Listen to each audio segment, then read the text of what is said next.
What got me into cooking was my grandfather.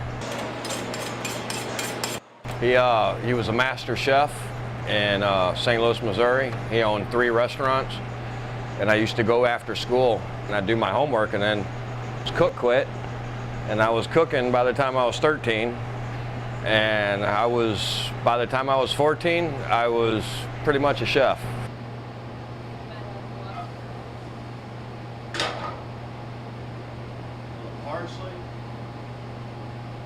I've been a head chef of in St. Thomas Virgin Islands, the Ritz-Carlton, St. Thomas VI, Mackenzie's Harbor View Restaurant, St. Thomas VI, and then Latitude 43, I was the opening chef.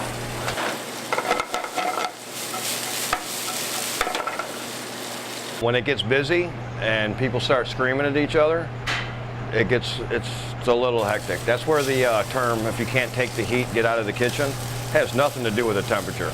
It's really about the stress and the heat of people that people put on you.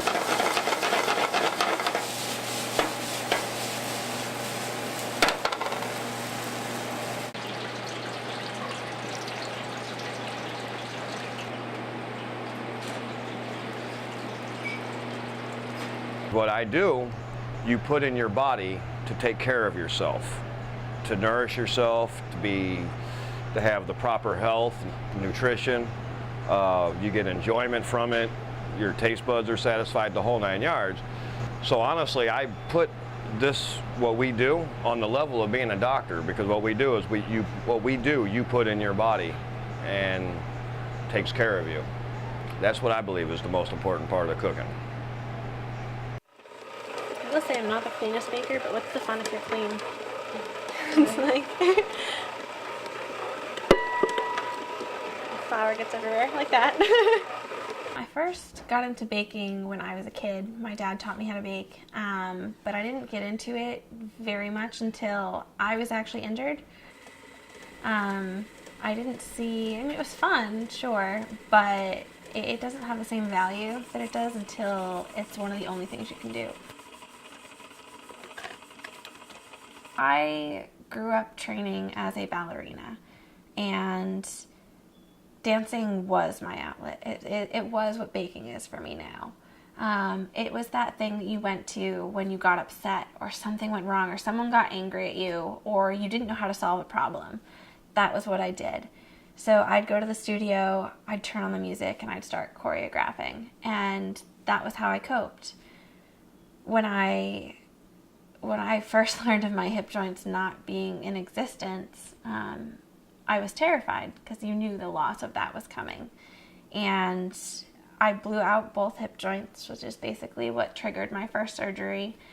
And I went from dancing on a stage to blowing out my hip joints on stage and waking up in a hospital and wondering, now what?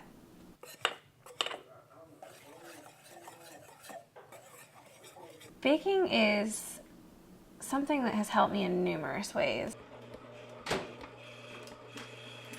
Once I was injured, it was something I didn't lose.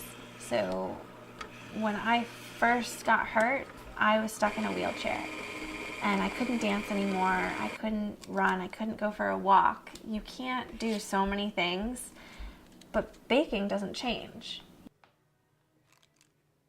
There is no limitation. You know, baking doesn't have boundaries that are limited to abilities, disabilities, or anything really.